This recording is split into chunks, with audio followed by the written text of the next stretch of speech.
থাকবে তবু মেঘটার মিল, এক মানুষের সাথে আরেক মানুষের থাকবে হাজারো মিল। হিংসা লোভ ঘৃণা এছাড়া দেখি না কারো মনে শুধুই মায়া। জীবন সে তো ধূপ ছায়া, ধূপ ছায়া।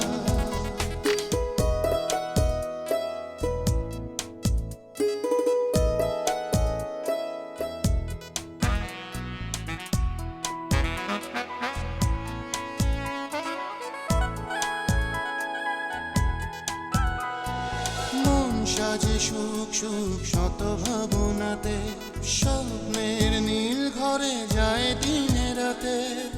গল্পের বৃত্তে আনা গোনা, দুঃখ সুখেই বোনা। এক মানুষের সাথে আরেক মানুষের থাকবে হাজারো মিল। হিংসা লোভ ঘৃণা এছাড়া দেখি না কারো মনে শুধুই মায়া।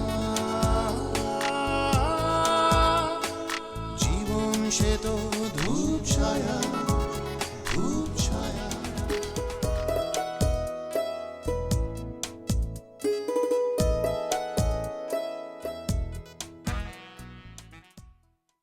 তুমি সুন্দর জীবনে ফিরে আসতে চাও, ভালো কথা, কিন্তু তোমার সুন্দর জীবনের জন্য আমাদের জীবনটা যদি অসুন্দর হয়ে যায়, সেটা কি তোমার করা উচিত? লারার বাবা, লারা নাকি আগে থেকে অনেক শান্ত হয়েছে, যে কোনো দিন গিয়ে নিয়ে আসতে বলবো। আমরা আসলে ভুলেই যেতে চাই যে মাহির নামে আমাদের কোনো বড় ভাই ছিল। এভাবে অস্বীকার করা যায় না নুমায়রা, যেটা সত্য সেটা প্রকাশ পাবেই। তাছাড়া এই টাকাটা তো আমার নিজের জন্য না, এই টাকাটা আমি কিছু গরিব দুঃখী মানুষের জন্য ব্যবহার করি। কিন্তু ভাইয়া তো আর সারা জীবন এখানে থাকবে না, সো দেখো ভাইয়া কতদিন থাকবেন না থাকবেন সেটা নির্ভর করছে তার উপর, তুমি আমি তো তা বলতে পারি না।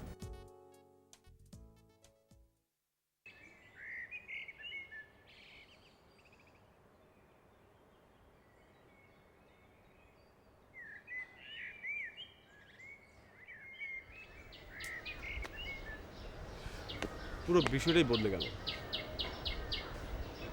মাইন ভাইয়ের সাথে পুরো সিচুয়েশনটাই তো জটিল হয়ে গেল। ব্যাপারটা নিয়ে আমরাও খুবই বিরক্ত। শাফিন ভাই তো মহা বিপদে পড়েছে, ভাবি রাগ করে চলে গেছে বাপের বাড়ি। বলছে যতদিন মাইন ভাই আমাদের বাসায় থাকবে ততদিন নাকি সে আর আসবে না। তাই হওয়া উচিত। এই ধরনের মানুষকে ঘৃণাই করা উচিত। প্রথমে ফ্যামিলি থেকে রিজেক্ট করতে হবে, তারপর আইনের মাধ্যমে ব্যবস্থা নিতে হবে। আমাদেরই শুরু করা উচিত। এখন তুমি বলো, বাসায় বলেছিলে? বলেছিলাম। বাবা শুনে প্রথমে কিছুক্ষণ চুপ করে থাকলেন, তারপর বললেন তার কিছু বলার নেই, আমার যেটা ভালো মনে হয় সেটাই করা উচিত। তুমি কি বললে? কি আর বলবো, বললাম যে ওর ভাইয়া বাজে মানুষ, বাট নুমায়রার তো কোনো দোষ নেই। ওর ভাইয়ের জন্য সে কেন সাফার করবে? তো বাবা কি বললেন? সেম চুপ করে থাকলেন, তারপর বললেন সত্যিই তার কিছু বলার নেই। আর আমি যদি এরকম ফ্যামিলির সাথে রিলেশন কন্টিনিউ করতে চাই, সেই ক্ষেত্রে তারা আমার সঙ্গে কোনো সম্পর্ক রাখবে না।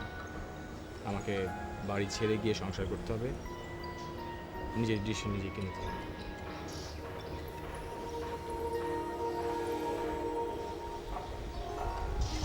তাহলে এখন কি করবে? সেজন্যই তো তোমার সঙ্গে কথা বলতে আসলাম।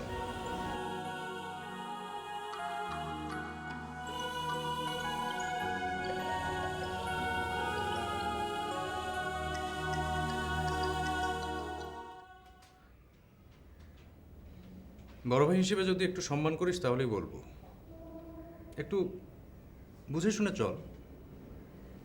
বিয়ে করবি না সিদ্ধান্ত যখন নিয়েই ফেলেছিস, তখন বিয়ে করার জন্য তোকে আমি জোরাজোরি করব না। তবে নুদরাতের সাথে এইভাবে মেলামেশাটা না করার জন্য আমি তোকে অনুরোধ করছি। আমি জানতাম নুদ্রাত তোর শুধুই কলিগ, এর বাইরে আর কিছুই না। কিন্তু ইদানিং তুই যেভাবে মেলামেশা করছিস তাতে যা প্রমাণ হয় সেটা। ভাই আমি তোমার কথা বুঝতে পারছি, আর আমি তোমাদের কারো অসম্মান করতে চাই না। আর আমি নুদ্রাতকে বলে দিয়েছি আমি ওকে বিয়ে করব না। তারপরেও যদি ও থাকতে চায়। সমস্যাটা তো এখানেই, আর মেয়েটিও রয়ে গেল। এটাই চরম ভুল, ওর জন্যও তোর জন্য। সেজন্যই আমি তোকে অনুরোধ করছি, তুই মেয়েটাকে বুঝিয়ে বল ও যেন আর তোর সাথে যোগাযোগ না করে। তুইও যোগাযোগ করিস না। তুই কাজে মন দে, সময় যাক, তখন যদি মনে হয় তুই বিয়ে করবি করবি। ভাইয়া বল। ভাইয়া নুদ্রাত কিন্তু অনেক ভালো একটা মেয়ে। আমি অলওয়েজ ওকে ইনসাল্ট করে এসেছি আর ও আমাকে সাপোর্ট দিয়ে এসেছে। আর অর্চির সাথে আমার ব্রেকআপের পর থেকে ও অলওয়েজ আমাকে মেন্টাল সাপোর্ট দিয়ে গেছে।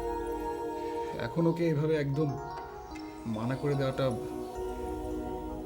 দেখ, আমি আমার প্রস্তাবটা তোকে দিলাম, তুই মানলেও মানতে পারিস, না মানলে না মানবি, আমি আর কি করতে পারি বল।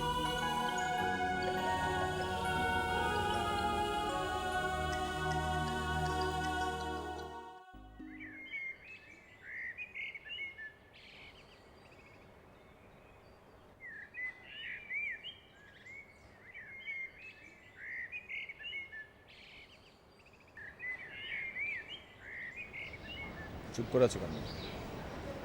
বলো কি করা উচিত। আমি জানি না, আমি কিছুই ভাবতে পারছি না। আমিও তো ভাবতে পারছি না, সেজন্য তো তোমার হেল্প চাইলাম। বাবা তো বলেছেনই আলাদা হয়ে গিয়ে সংসার করতে, তাহলে অসুবিধাটা কি? বাবা আমাকে সম্পর্ক শেষ করতে বলেছে, আমাকে ত্যায্য করবেন, বাড়ি থেকে বের হয়ে যেতে বলেছেন। এর মানে বুঝতে পারছো? আমি তার সব কিছু থেকে বঞ্চিত হব, আর আমি তো এখন বেকার। চাকরি তো তুমি চেষ্টা করলেই পেয়ে যাবে। সেটা তো আমিও জানি, সমস্যাটা তো তা না।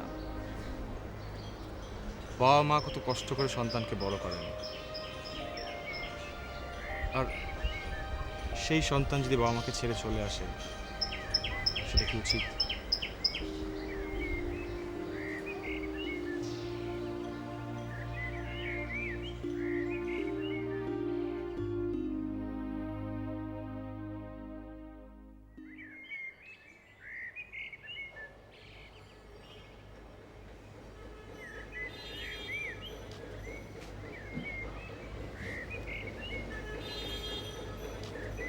ভাইয়া নাকি এই বাসাতেই থাকবে?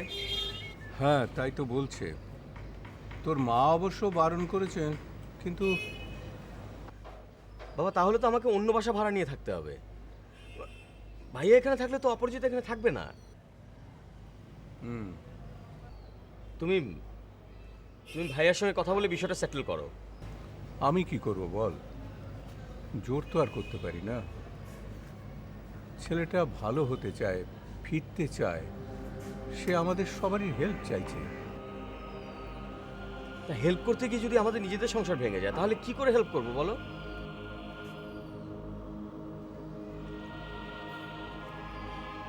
তোর মা ওর সঙ্গে কথা বলছে, দেখা যাক। বিষয়টা একটু বোঝার চেষ্টা কর। শাফিন তার শ্বশুর বাড়িতে তোর সম্পর্কে কিছুই বলেনি, নুমায়রাও বলেনি। এখন যখন বলেছে যে তাদের একজন ভাই আছে মাহিন নামে, এবং সে হচ্ছে একজন। মা ওইসব কথা বলো না, এমনিতে অনেক কষ্টে আছি। আমার বাচ্চাটা স্কুলে গেলে ওকে অনেক কথা শুনতে হয়।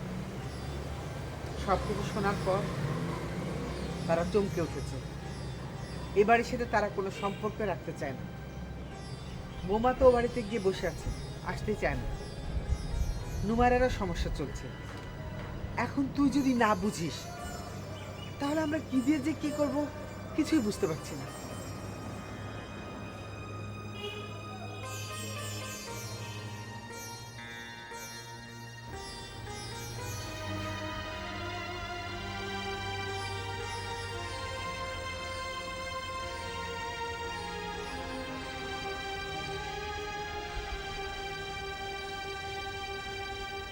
হ্যাঁ, বিষয়টা তো চিন্তারই বটে।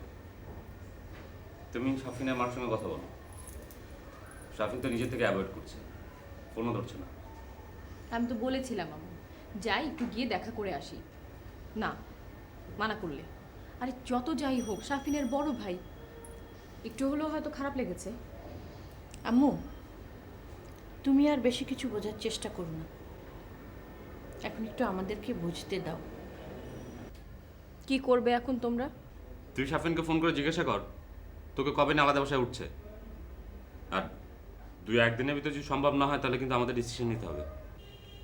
ভাইয়া জীবনটা আমার, আর সিদ্ধান্ত নিবে তোমরা। জীবনটা তোমার বলেই সিদ্ধান্তটা তুমি নিয়েছিলে। আমি তোমার বিয়েটা মেনে না নিলেও সবার কথায় কনভিন্স হয়ে মেনে নিয়েছিলাম। আর আজ যদি তুমি বলো জীবনটা তোমার আর আমরা কেন সিদ্ধান্ত নিচ্ছি, তাহলে তুমি ভুল বলবে। আম্মু তোমরা আমাকে ভুল বুঝছো। আমরা ভুল বুঝছি না, ঠিকই বুঝছি। তুই এখনই ফোন দে।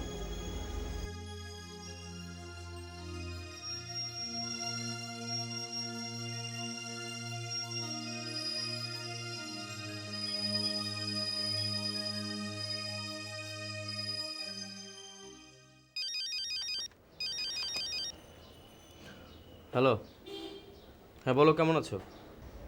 খুব ভালো। আমাকে ছেড়ে তাহলে ভালো থাকো? থাকতেই হয়, কি করব বলো। তোমাকে বেশ কবার ফোন দিলাম, ধরলে না কেন? বিজি ছিলাম। দেখো আমারও তো তোমাকে দরকার হতে পারে নাকি?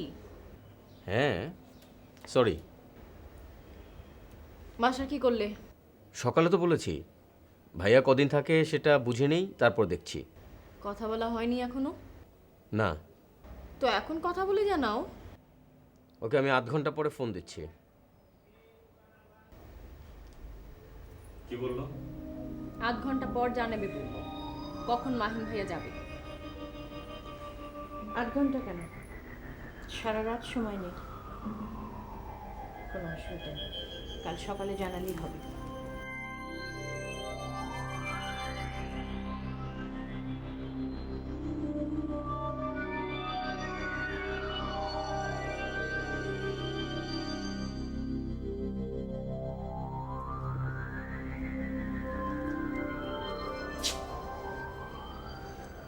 আমার আর কিছু বলার নেই। তোমরা সবাই ভালোই বোঝো কার জন্য কার সমস্যা হচ্ছে। কথাটা আর ভেঙে বলার দরকার নেই। ফারজান কিছুতেই সিদ্ধান্ত নিতে পারছে না।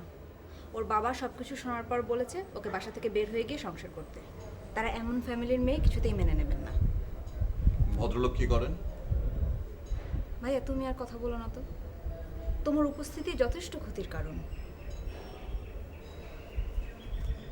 সে যদি তোর ক্ষতি করে থাকে তাহলে আমিও ক্ষতি করব।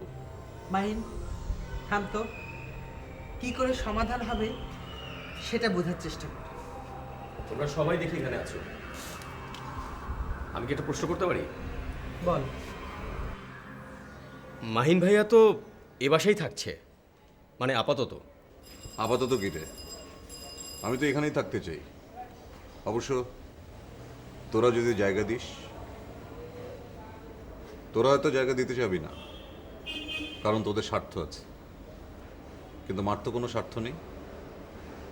মা হয়তো আমাকে তার আঁচলের নিচে জায়গা দেবে, দেবে না?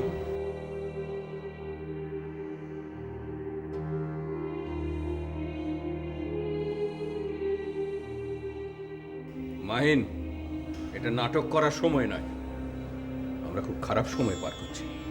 ভাইয়া যদি এখানে থাকে তাহলে আমাকে অন্য বাসায় গিয়ে উঠতে হবে, কারণ অপরাজিতা স্বাচ্ছন্দ্য বোধ করছে না এখানে থাকতে। দেখ মাহিন, শুনলি? শুনলাম। এখন তোমরাই বলো, শাফিন নুমারের যেমন এ বাড়িতে থাকার হক আছে, তেমনি আমারও আছে। তাই আমি এই বাড়িতেই থাকবো।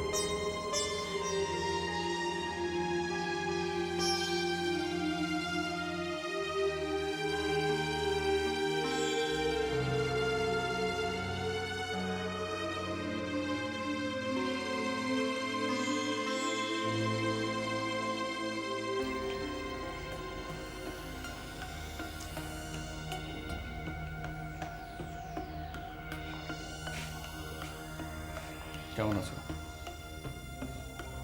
ভালো। তুমি? ভালো। কি এমন এমার্জেন্সি হলো যে আমাকে ডেকে পাঠালো? তোমাকে শক্ত কথা বলার সময় এসেছে। শক্ত কথা আমাকে বলবে? অবশ্য বলতেই পারো, সবসময় তো শক্ত কথাই বলছো। তুমি রেডি? আগে বলো শুনি, কি হয়েছে? আমি সব কিছু নিয়ে ভাবলাম, ভেবে ঠিক করলাম আশা করি তুমিও আমার সাথে একমত হবে। বলো তো আগে শুনি।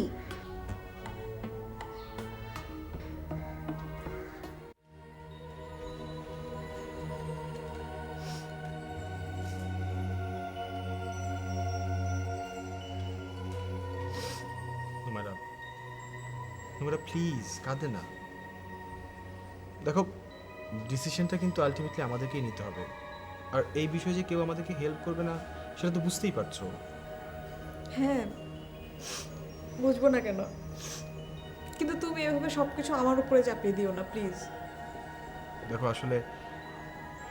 আসলে আমি নিজেই বুঝতে পারছি না আমাদের কি করা উচিত আর কি করা উচিত না।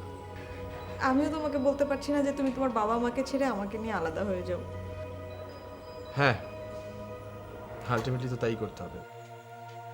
মামুনির সঙ্গে কথা বললাম, তার সিদ্ধান্তও একই। আমার আর কিছুই ভালো লাগছে না ফারজান। বুঝতে পারছি একটা অস্বস্তিকর পরিবেশের মধ্যে তুমি আছো। ভাইয়াটাও যে কি না, এত সরাসরি তাকে বলা হলো, তারপরে সে এখানেই থাকতে চায়।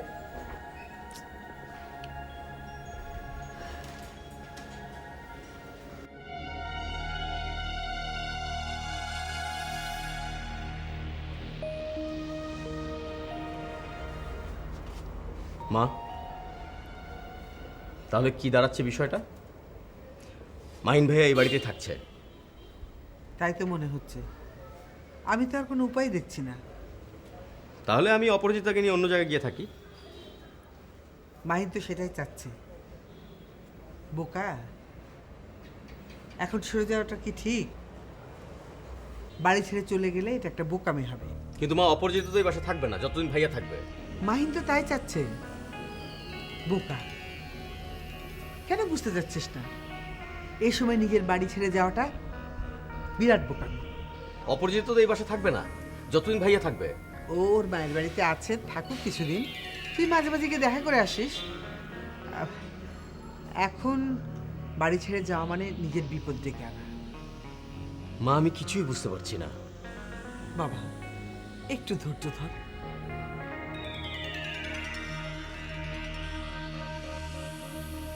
স্যার, তাড়াতাড়ি বলো, আমাকে যেতে হবে। কি বলতে চাও তুমি? গেস করো কি বলতে পারি। তোমাকে প্রেডিক্ট করা ইম্পসিবল। তারপর করো।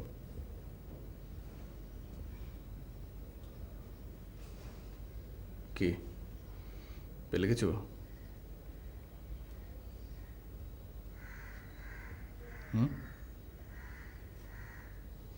পেলে?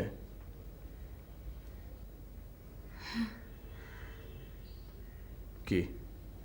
তুমি বলবে আমি তোমাকে আগেই বলেছিলাম যে আমি তোমাকে বিয়ে করব না, এখনো বলছি আমি তোমাকে বিয়ে করব না।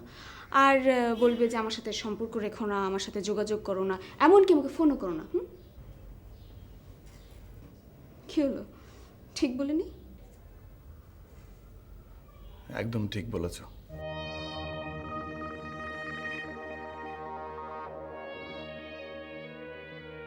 তুমি আমাকে প্রেডিক্ট করতে পারো না বলেছিলে, কই ঠিকই তো পারলে। বিশ্বাস করো, এটা আমি এমনি বলেছিলাম। আমি ভেবেছিলাম তুমি আমাকে বলবে তুমি আমাকে বিয়ে করতে চাও। সেটা বলতে পারলে খুশি হতাম। সত্যি? হ্যাঁ সত্যি,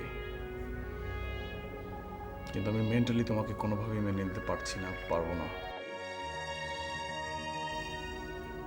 সরি, and forgive me.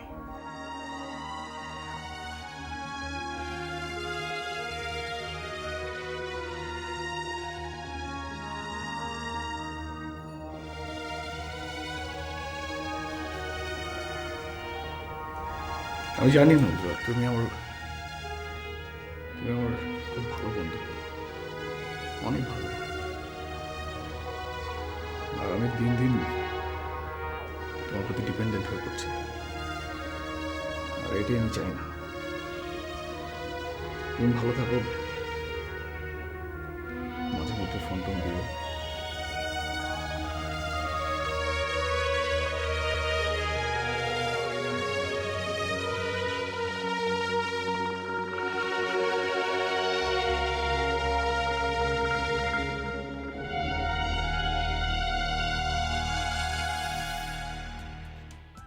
ওই দূর নীলিমা, ওই দূর নীলিমা ছাড়িয়ে গেছে সীমা, ছাড়িয়ে গেছে সীমা। ঢাকবে তবু মেঘটার নীল, এক মানুষের সাথে আরেক মানুষের থাকবে হাজার মিল।